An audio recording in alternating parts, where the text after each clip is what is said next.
This is the Spurs POSTCAST, your instant game reaction for the San Antonio Spurs. Part of the Locked On Podcast Network, your team every day. Well, it was good looking like for maybe 3.5 quarters. It was looking like a long night in Boston was going to be on deck. A narrative type of setting night was on deck in Boston. And a narrative was set, but in a lot more of a positive sense as the San Antonio Spurs tonight rally and pick up a very nice win over the Celtics in their gym. Welcome into the Spurs Postcast right here on Locked On Spurs, part of the Locked On Podcast Network, the #1 podcast network in all of the land. The Spurs finding themselves and digging themselves out of a fourth quarter hole and leaving Beantown with a 100-95 victory tonight. A fantastic defensive effort in the fourth quarter. He's NBA champion Devin Brown. I'm Casey Viera, my friend. It was an evening that was not pretty. It was an evening that was frustrating in many respects, but an evening that we learned a lot about this team in situations like this, and they continue to prove why they belong. Let me say this. Yes, we're going to talk Spurs basketball, Casey, but I have to send a shout out to Sean Elliott. That cold weather, Sean, was here. I did not play golf, so you didn't miss anything. I'm ready. Let's talk Spurs basketball, Casey. This is what you'll be talking about. Yeah, the way that Spurs offense looked in the first half, you would have thought they would have been golfing anyways because they were not present in that first quarter, to say the least. The shooting struggles, they continue in the grandest of capacity. They shoot 2 of 15 in the first quarter from three, yet only find themselves down 6. The first half collectively as a whole, they shoot 6 of 27 from three. Mind you, this is a game, they're coming off of a game, the Laker game last week or earlier this week, Wednesday, where they shot 4 of 25. But still, at the end of the day, they found themselves down 5. De'Aaron Fox had 11 at the break. Derrick White, our old buddy, and Jaylen Brown both had 17 for Boston. And then the second half is where this thing really gets good, and we really see the Spurs start to do something special. Why? Well, they lock down on the defensive end. Still, offense is certainly in terms knocking down the three ball, minimal. And they kind of rock fight their way out of the third quarter. They outscore Boston 23-20 and go into the fourth quarter break, only down by 2. Jump out to an early advantage, but a good counter punch from the Celtics to get back into things and regain the advantage midway through the fourth quarter of play. However, in crunch time, again, where we've seen them come through in these games where they've struggled so immensely on the offensive end, they clamp down and they get the stops and they hit some big time shots down the stretch when it matters. A go-ahead 3 from Keldon Johnson puts them up 93-91 with 2:41 to go or 2:14 to go. Jaylen Brown responds with a bucket. Wemby hits a bucket, 95-93. De'Aaron Fox on the ensuing possession with a minute to go picks Brown's pocket, goes the distance of the floor. Champagne ends up getting a putback lay-in. They go up 97-93. Another big bucket from Wemby. Point being, they close the door when it matters. Ultimately, the math reads a 100-95 win. The second consecutive game where they've had to just make the most out of a really lousy offensive showing, but they make the most of it, and they pick up the dub, and they move to 27-11 on the season. Wemby 21-6-3, Fox 21-9-6. Impressive stuff. There's a couple of things here that I like that we have. Just find a way is one of them. And let me tell you something about Boston when you're walking into that arena. And I'm hearing that they didn't get the actual court out there until about 1 o'clock. They had the hockey going on, things like that. It is so cold when you walk in there that you're going, I'm never going to get warm. You can go out there and warm and run around, get shots up, things like that. You get back to the locker room and it's freezing. Okay. And normally, like the Spurs might be experiencing this now. Now you're going to get some in the locker room stuff. When you beat them on their home court, they don't turn that hot water on. So it's cold showers. Okay. They are very old school there. But look, let me tell you this about, what I saw tonight. Just find a way means they just found a way. Okay. If they continue not to give Wemby that basketball down the stretch, all right, They did twice. He came out with the fadeaway jumper. I've never seen someone 7'5" with a fadeaway like that. I mean, it's just beautiful basketball. But there's some other things that concern me, Casey, that we'll get into later about valuing possessions. That's something that Mitch needs to hit on despite the win. You know why? Because you're going to run across teams. You might run into it in this next game, Minnesota, where you have to value what is going on out there. I saw some ugliness as far as the offense down the stretch. But like our graphic says, just find a way. They found a way in a cold arena, horrible environment as far as the weather. The fans in Boston are great because they're going to really cheer for their team. So don't get me wrong there. But Casey, just find a way is perfect. It's the perfect definition of what happened tonight. Offense was hideous. No other way to put it, man. Another lousy offensive showing. 40% from the field, 10 of 44 from three. But a credit to the Spurs because they held Boston to 40 points in the second half, a season low, outscored them 50-40, and they made the plays when it counts. I thought Mitch did a really good job tonight. The reason I say that is because Mitch rode the hot hands. Mitch rode the game really well. I thought he managed Wemby's really minutes restriction management. Victor again off the bench tonight, 26 minutes. But Stephon Castle did not have it tonight. Right. Dylan Harper did not have it tonight. And Castle's final line, 9 points, 5 assists, 3 of 16 from the field. Harper, another poor offensive showing, at least scoring the basketball, 5 points, 1 assist, 2 of 7. It was not happening with the two of them on the floor tonight in crunch time. And so he decided, all right, well, if it's not working, we're going to get you guys off there. And instead he closed the game with a Fox, Champagnie, Keldon, Wemby, Cornette deal. And it got the job done. Julian Champagnie, by the way, 12 points, those 13 rebounds, career high as well. I got to give it to Mitch. He read this game very well tonight. And I think that's a big part in it, Yeah. So you're absolutely right on that. Now, let me ask you this. Rutgers University, where's that, Casey? New Brunswick, New Jersey. Okay. About solid 30 minutes or so from where I grew up. Okay. So what's the point you're getting at? All right. Well, the both of them, that's kind of a homecoming for them. Yes or no? To a certain extent. I mean, Fox went to UConn too. Yeah, I know that. But yeah, as far as when you talk about, some of these teams and having family members at games, I'm trying to come to their defense because It seems like if you're scrambling around and you need to get like 20 tickets, 30 tickets, 15 tickets, whatever that number is, your mind is all over the place, making sure that people are sitting in their seats. Everybody's got into the arena because, like you said, neither one of them had it going tonight. Okay? So as a player, I'm trying to come to their defense. When you said, I thought Rutgers was somewhere closer to Rutgers, so that didn't help. Yeah, from Boston. Yeah, I'm. When you factor in the Massachusetts traffic out there, which is awful in itself. Awful. I think, I grew up. I had family out in Boston growing up. I think it took us about 5.5 hours. So I mean, listen, for that Jersey squad going out there, yeah, it's painful. It's a car ride. It's a car ride. Gotcha. It's not impossible. So if he had his people who were like, let me, I don't think he had 20 on his side tonight. 20 is a lot of people to make a near 6-hour drive, but yeah, I got what you're going for. Maybe I was the only one that had people like that. It's all good. It's all good. But my point is that neither one of them had it going. And to your point, Mitch pulled him.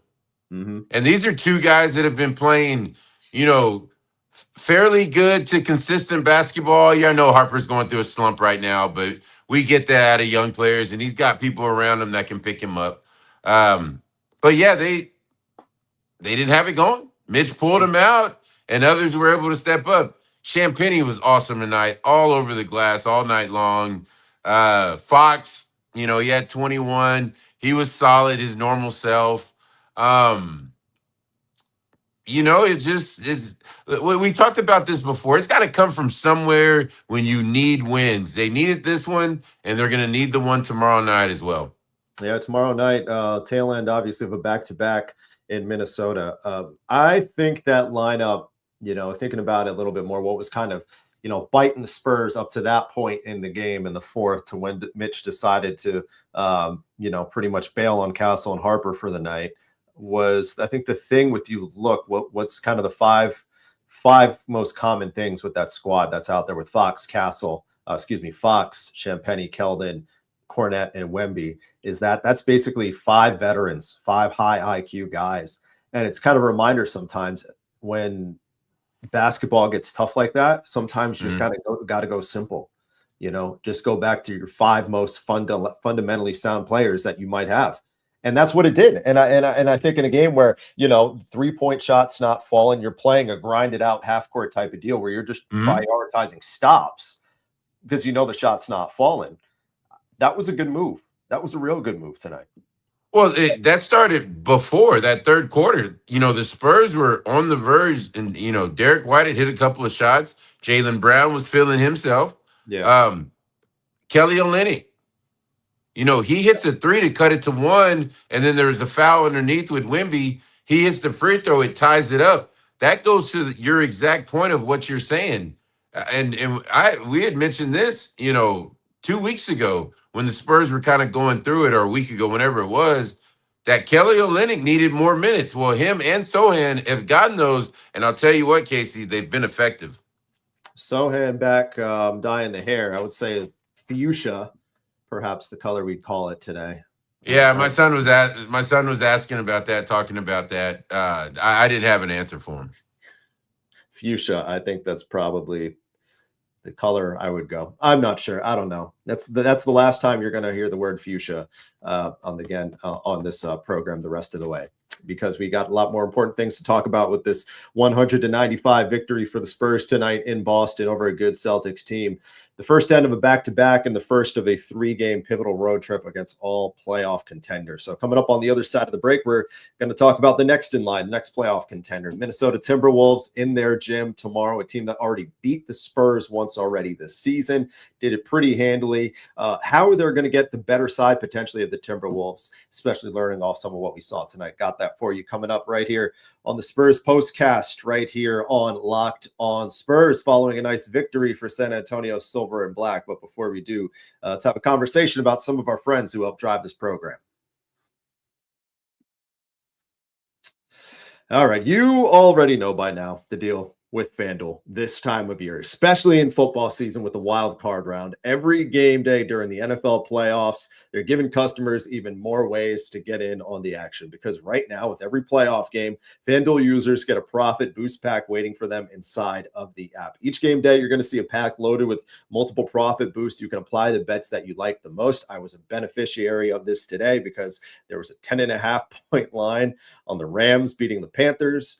And I thought that was being tremendously disrespectful to the Panthers. So I took advantage of these boosts, and I was the beneficiary of it. It lets you lean into game day instincts, whether you're back in momentum, defense, quarterback play, coaching, wherever it may be. You make your picks, then apply the profit boosts to go after an even bigger payout when the postseason gets rolling. So visit FanDuel visit FanDuel.com. You see it on your screen right there. Of course, the official sportsbook partner of the NFL and NBA, and get in on your profit boost pack with every single one of these NFL playoff games that are on deck over the next couple of weeks. Pivoting a bit, also want to have a conversation with you about BetterHelp. As we roll into the new year, there's a lot of pressure to chase a new you, but sometimes it's not about reinventing yourself. It's about feeling a little less weighed down. And therapy can help you understand what's been holding you back by giving you an outsider perspective on your emotions, motivations, relationships. And that's why BetterHelp can be such a helpful place to start. They're therapists fully licensed in the U.S. and work under a strict code of conduct. They'll help you match with a therapist based on your needs,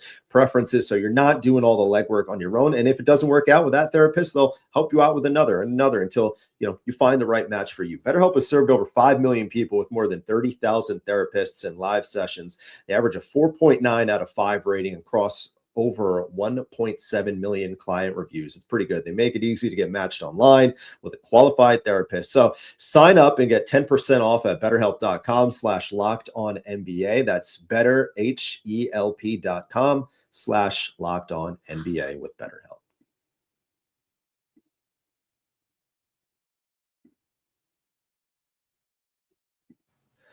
100-95. What the final numbers read tonight. Spurs winners, now on their way to a place where they did not play particularly well. First time this season, my friend, losing to Minnesota, a venue where they really struggled down the stretch, shutting the Timberwolves down in the fourth quarter. I think ultimately they got outscored plus 17 in that game. Thinking about that off the top of my head, I can't remember. When I look at this matchup with these Timberwolves, I've said it on our programming before. I'll say it again. They're going to be really difficult for the Spurs to get the better of in the playoffs. I don't know if I'm going to the fullest extent is that I feel better with them against OKC. I think that's thinking, probably having a lot of tunnel vision based off what happened. But the common theme is like to beat this Spurs team, to get the better of them is simply put, beat Victor up. Gobert, Julius Randle, Naz Reid can get in there a little bit. Even some of the smaller guys like DiVincenzo. Doesn't matter where DiVincenzo's been. He's always stirring up trouble, whether it be Minnesota, the Knicks, the Warriors, or the Bucks, wherever it may be. He's always found a way to be a thorn in the side. So you look at the Spurs team right now, and you factor in the shooting woes that they're going through. Are you kind of as alarmed as I am with their matchup with them right now, just as a whole? Well, I'll tell you what, they have 3 quarters to figure that out. Here's why.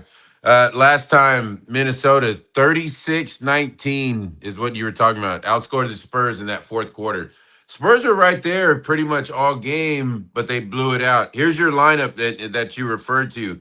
McDaniels, Edwards, DiVincenzo, Naz Reid, and Julius Randle. 5 guys on the perimeter. Remember, this is what Minnesota wants to do. 5 guys on the perimeter. You're going to run the pick and roll with Randle, setting it sometimes, with Anthony Edwards handling the ball. Okay? Now, when they did the double, they brought DiVincenzo over there, setting it first. So now you got to pick and choose what it is that you're going to do.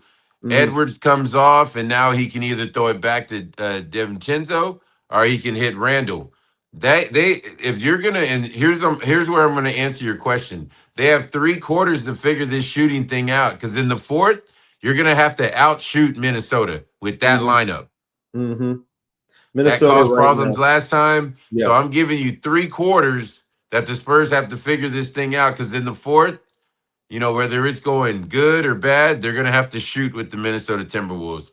Yeah, Minnesota, one of those teams in the upper 6 of the Western Conference that the Spurs are going to be right there in the thick of. The night ends with San Antonio currently 2.5 games above them for the 2 seed. Minnesota right now, they're the 4 seed, 7 games back. They actually lost they're going to be coming off a back-to-back tonight as well, because they lost in Cleveland, gave up, check this out, 146 to the Cavaliers. They lost 146-134.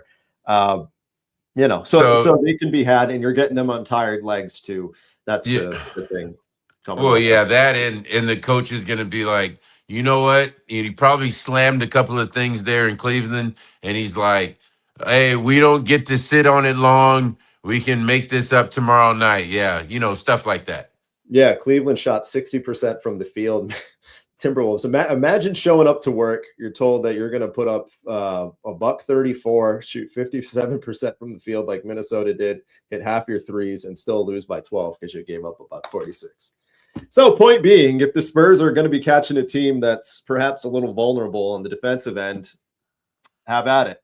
There you go. They're going to be facing a team that just got shellacked, if you will, tomorrow night. But we'll find out. It's going to be a good test. It's part of this. It's continuing for us. It just, we continue to see so many aspects of why this ship is not going to sink, but perhaps the train going to get derailed a little bit. Not totally off the tracks it's just that the season's over. But every time we see them have this little hiccup, and I go back to it, or some sort of hiccup, like they forgot to shoot the ball. They've been sub 30. They've hit a less than a third of their threes in 7 of their last 8. We're ready to say that the offense is broken. Well, the offense might be broken, at least for the time being, but it's not that defense, and they're finding ways to win. And I think that's what's impressive about them right now is that they're still, when you can get one like they got tonight in Boston, it shows and instills confidence that we have more than one way to beat you. And we're learning more that now that they've regressed a little bit back to the means, we talked about it earlier this week. I think they're closer to what we expected, a team that's not going to be great in the half court on some nights, poor on the half court in some nights, but they still have more than enough to get you because of how well they play fully loaded on the defensive end. And I think that's the big takeaway from this evening, is that they continue to show that. And at any time there might be a level of skepticism that the decline might be coming, the fall off might be coming, they find a way to do something like they did tonight. And it was impressive. All right. So for me, it's very simple. I'm glad because this is going to be a tough stretch. This was just a start. It's going to be a lot more. Here's what it is for me. I'm glad that Victor is out there playing and the team is going through this with him and not without him. Equally as good a point.